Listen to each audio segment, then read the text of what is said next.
S4 Bihar में आपका स्वागत है। आइए जानते हैं कुछ रोचक तथ्य। दोस्तों, बहुत पहले की बात है। एक गरीब इंसान अपनी गरीबी से बहुत परेशान हो गया था। अपनी गरीबी के कारण उसका अपने परिवार का पालन पोषण करना बहुत कठिन हो गया था।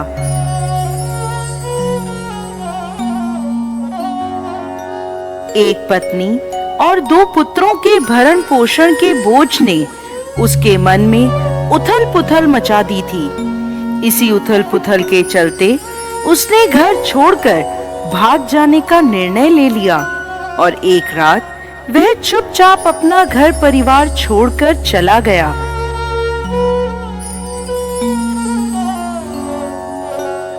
वो रात में बिना किसी मंजिल को निर्धारित किए चला जा रहा था।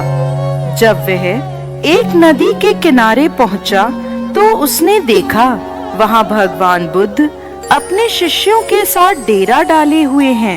ये देख उसने निर्णय लिया कि वो सन्यासी हो जाएगा और भगवान बुद्ध का शिष्य बनकर उनके साथ ही विचरण करेगा।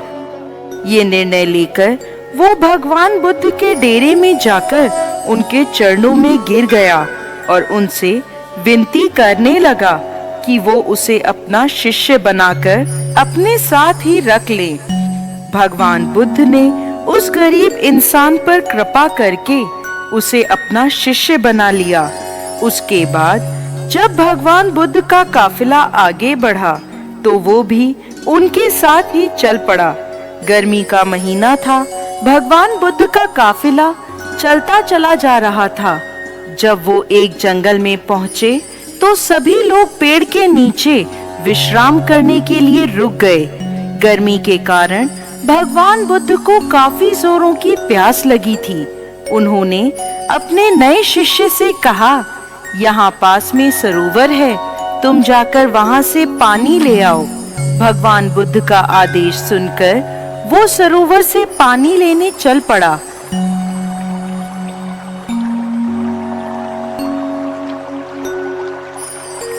जब वह सरोवर के पास पहुंचा तो उसने देखा कुछ जंगली जानवर सरोवर में उधम मचा रहे हैं।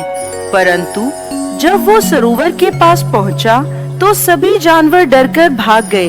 उस शिष्य ने सरोवर के पास जाकर देखा कि सरोवर का पानी जानवरों के उधम मचाने के कारण काफी गंदा हो गया था। सरोवर का कीचड़ और सड़े गले पत्ते बाहर उभर कर आ गए थे। इतना गंदा पानी देखकर वो बिना पानी लिए ही वापस आ गया और आकर भगवान बुद्ध से बोला, भगवान, उस सरोवर में तो बहुत ही गंदा पानी था, उसे तो पिया ही नहीं जा सकता।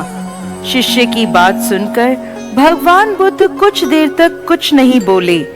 फिर उससे कहा, जाओ उसी सरोवर से जाकर पानी ले आओ। भगवान बुद्ध का ये आदेश सुनकर वो शिष्य पानी लेने चल तो पड़ा, परंतु मन में यही सोचता जा रहा था कि भगवान बुद्ध इतने गंदे पानी को पिएंगे कैसे। जब वह चलता हुआ सरोवर के पास पहुंचा तो ये देखकर चकित रह जाता है कि सरोवर का पानी निर्मल और स्वच्छ हो गया है।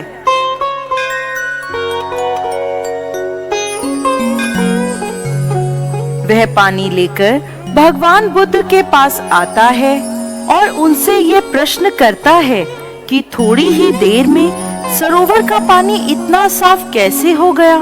तब भगवान बुद्ध ने उसे समझाते हुए कहा, जब जानवर पानी में उधम मचा रहे थे तब उसका कीचड़ उभर आया था, परंतु कुछ देर शांत रहने पर कीचड़ वापस नीचे बैठ गया और पानी फिर से निर्मल हो गया। इसी प्रकार हमारे मन की भी स्थिति होती है। जीवन की भागदौड़ और कठिनाइयां हमारे मन में उथल-पुथल पैदा कर देती हैं और तब हम गलत निर्णय लेते हैं। परंतु कोई भी निर्णय लेने से पहले अगर हम अपने चित्त को शांत रखें और धीरज पूर्वक बैठकर सोचें, हमारे मन की वो उथल पुथल भी पानी के कीचड़ की तरह नीचे बैठ जाती है और तब हम जो निर्णय लेते हैं वो हमेशा ही सही होता है। इसलिए बुरे समय में इंसान को कभी भी धीरज नहीं खोना चाहिए। भगवान बुद्ध का ये उपदेश उसके समझ में आ जाता है और जब वो शांति से बैठकर सोचता है तो उसे ये आभास हो जाता है कि उसने घर छोड़कर गलत निर्णय लिया था और वो भगवान बुद्ध से आज्ञा लेकर अपने घर वापस चला जाता है। तो दोस्तों, कैसी लगी आपको आज की हमारी ये कहानी? हमें कमेंट बॉक्स में लिखकर जरूर भेजिएगा और साथ ही साथ हमारे इस चैनल को सब्सक्राइब जरूर करें।